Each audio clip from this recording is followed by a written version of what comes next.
கிறிஸ்துக்குள் மிகவும் பிரியமானவர்களை கர்த்தராகிய இயேசு கிறிஸ்து நாமத்தினாலே உங்களை வாழ்த்துகிறேன். இந்த வார தகவல், பீஸ்டீலை ட்ரம்ப் ஏற்படுத்தினார். மிகவும் அவசரமாக போடப்பட்டது. சமாதானத்துக்கான நோபல் பரிசு ட்ரம்புக்கு கொடுக்க வேண்டும் ஆதரவு தெரிவித்துள்ளனர். ஆனால் இந்த வருடம் நோபல் பரிசு கொடுக்கப்படவில்லை. இதற்காக பீஸ்டீலை ஏற்படுத்தப்பட்டதோ என தோன்றுகிறது.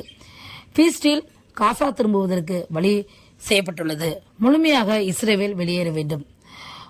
அப்போதுதான் முடிவு வரும். இதற்கெல்லாம் ஆரம்ப புள்ளி டெம்பிள் மவுண்ட் 2023 அக்டோபர் 7 உண்டான யுத்தம். துருக்கி அதிபர் பீஸ்டீலை இஸ்ரேல் மீறினால் மிக மோசமான விளைவுகள் ஏற்படும் என்று கூறியிருக்கிறார். நைஜீரியாவில் ஒரு வருஷத்தில் 7000 கிறிஸ்தவர்கள் கொலை செய்யப்பட்டிருக்கிறார்கள். 19,000 திருச்சபைகள் அளிக்கப்பட்டிருக்கிறது. நிறைய இரத்த சாட்சிகளாக மறைத்திருக்கிறார்கள். சைனாவில் ஆன்லைனில் கூட ஆராதனை செய்யக்கூடாது என்று உத்தரவு பிறப்பிக்கப்பட்டுள்ளது. இது குறித்ததான முழுமையான விளக்கங்களை நம் பிரதர் MD ஜெகன் அவர்கள் இந்த காணொலியில் பேசியிருக்கிறார்கள். பாருங்கள், கேளுங்கள். உலக நிகழ்வுகளை நீங்கள் தெரிந்து கொள்ளுங்கள். அது உங்களுடைய ஆவிக்குரிய வாழ்க்கைக்கு பிரயோஜனமாக இருக்கும், ஒரு புரிதலை கொடுக்கும். பாலஸ்தீனியன் கான்ஃப்ளிக்டில் மிக முக்கியமான ஒரு திருப்பம் நடந்திருக்கு.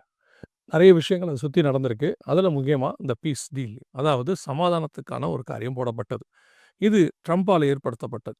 முதல்ல இதை நான் வரிசையாக உங்களுக்கு சொல்கிறேன். இந்த பீஸ் டீல் ரொம்ப அவசரமாக ட்ரம்ப் அதை செஞ்சு முடித்தார் அப்படின்னு சொல்லி, அது மட்டுமல்ல, உடனடியாக ட்ரம்ப்புக்கு சமாதானத்துக்கான நோபல் பரிசு கொடுக்கணும் அப்படின்னு சொல்லியும் உலகத்தில் இருக்கிற எல்லா பெரும்பான்மை நாடுகள், பாகிஸ்தான், கத்தார், எல்லா பெரும்பான்மை நாடுகள் அவருக்கு வலியுறுத்தின. இந்த பீஸ் டீல் ஏன் இவ்வளோ சீக்கிரம் வந்தது? அதை உடனடியாக நெத்தன்யாகு வெள்ளை மாளிகைக்கே போய் அக்செப்ட் பண்ணுறாரு. எல்லாம் செஞ்சு முடிச்சாச்சு.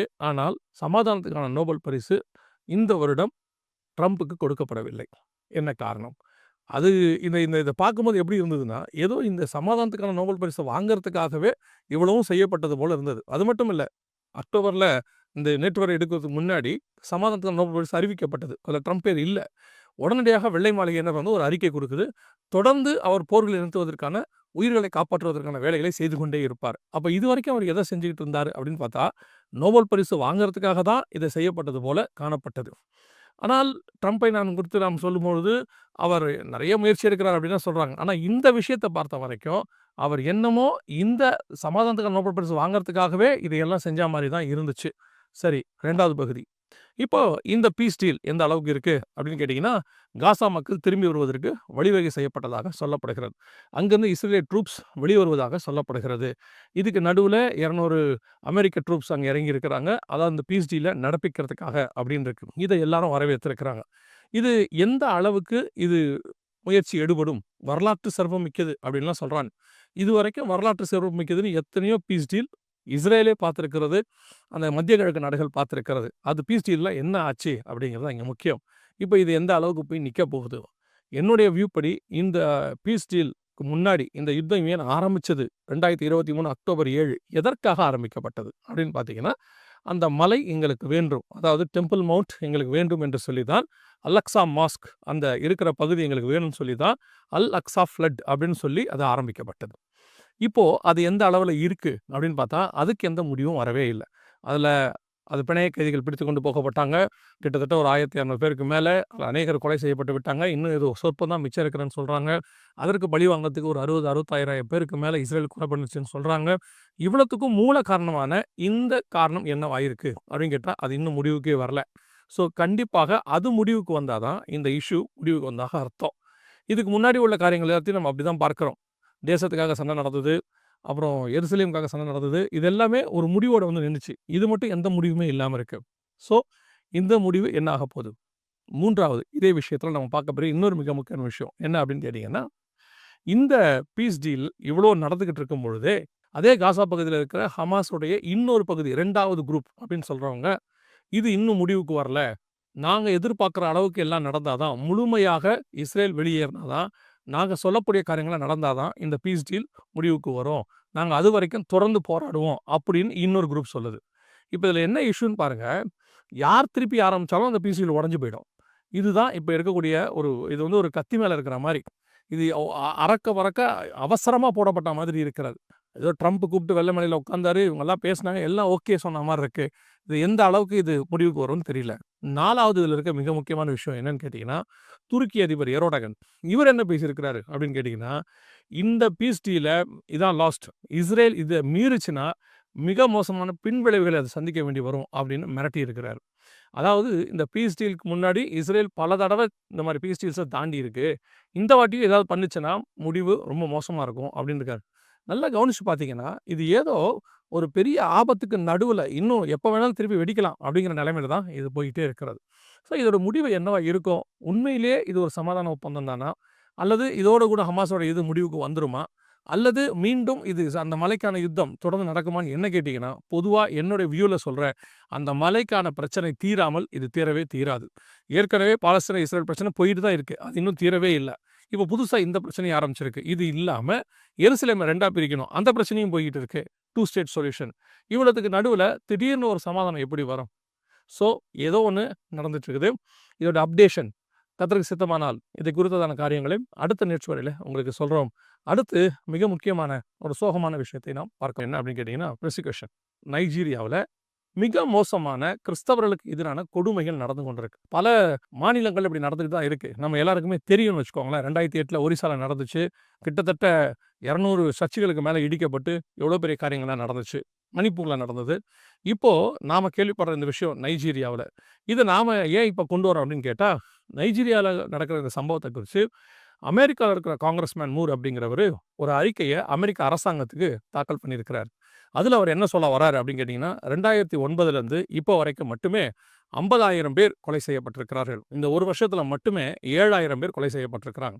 இந்த இடைப்பட்ட காலகட்டத்தில் மட்டுமே 19,000 திருச்சபைகள் இடிக்கப்பட்டிருக்கிறது. இப்போ இதுக்கு முன்னாடி ட்ரம்ப் வந்தபோது, அதாவது ஒரு மிக முக்கியமான அவசரகால நாடாக, கிறிஸ்தவர்களுக்கு ஆபத்து உள்ள நாடாக நைஜீரியாவை ட்ரம்ப் அறிவிச்சார். அறிவிச்சு அதுக்கு ஒரு மேற்பார்வையாளரை நியமிச்சு கண்காணிக்க சொன்னார். அதற்கு பிறகு ஜோ பைடன் வந்தார். அவர் வந்த உடனே என்ன பண்ணாரு? ரிமூவ் பண்ணிட்டார். அவங்களுக்கு கிறிஸ்தவம் என்பது ஜஸ்ட் அன் ரிலிஜியன். அவங்களுக்கு இயேசு கிறிஸ்து தேவன் என்றதெல்லாம் முக்கியமான விஷயமே கிடையாது. அவர்களுக்கு கிறிஸ்தவர்கள் அல்லது திருச்சபை அப்படிங்கிறதான பற்றுலாம் ஒண்ணுமே கிடையாது.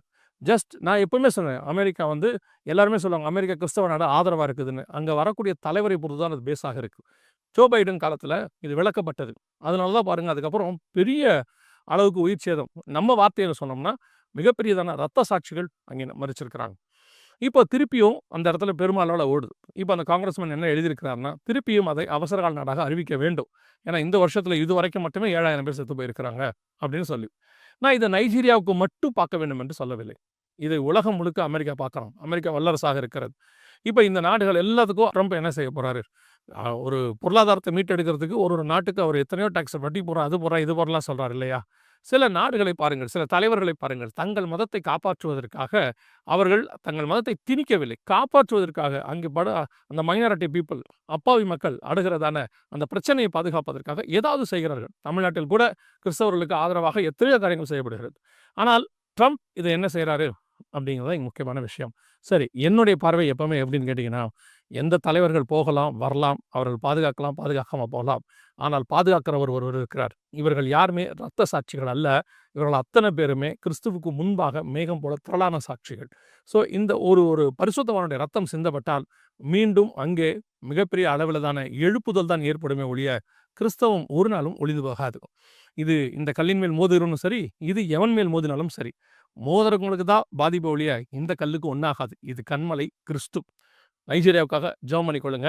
அதே நேரத்தில் சைனாவுக்காகவும் ஜெபம் பண்ணுங்க. சைனால இப்போ ஒரு சட்டத்தை போட்டிருக்கிறாங்க. என்ன அப்படின்னு கேட்டிங்கன்னா, ஆன்லைனில் கூட எந்த விதமான செர்மன்ஸ் நடத்தக்கூடாது. அதாவது ஆராதனைகள் நடத்தக்கூடாது, சர்ச் நடத்தக்கூடாது. இன்னும் சொல்லப்போனால் பகிர்வு, அதாவது நம்முடைய மெசேஜை பற்றி கூட எதுவும் பகிரக்கூடாது, சோஷியல் மீடியாவில் பகிரக்கூடாது அப்படின்னு சொல்லியிருக்காங்க. இதுக்கு அவங்க சொல்லக்கூடிய நிறைய காரணங்கள் இருக்குது. என்னென்னு கேட்டிங்கன்னா, அதில் ஒன்று ஆன்லைனில் அவங்க வந்து ஃபண்ட் ரைஸ் பண்ணுறாங்க. இன்னொன்று ஏஐ டெக்னாலஜி யூஸ் பண்ணி ரிலீஜியஸை பரப்புகிறாங்க. அரசாங்கத்துக்கு எதிராக பேசுகிறாங்க அப்படின்னு சொல்லி அவங்க பக்கத்து நியாயமான காரணம் சொன்னாலும், இது ஒருத்தருடையதான பேச்சுரிமை, அடிப்படை உரிமையை மறிக்கக்கூடியது. தங்கள் மதத்தை பரப்புவதற்கு எல்லாருக்குமே இங்கே உரிமை இருக்கிறது.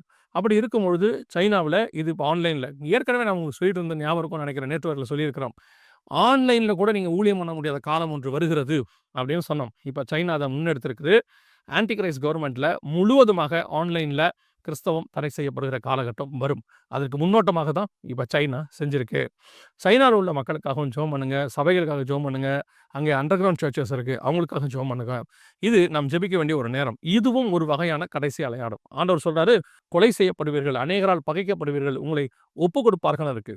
அதுதான் இப்போ நடந்து கொண்டிருக்கிறது. ஸோ சபைக்கு உள்ளேயும் சரி, வெளியும் சரி அநேக அடையாளங்கள், கர்த்தருடைய வருகைக்கான காரியங்கள் நடைபெற்றுக் கொண்டே இருக்கிறது.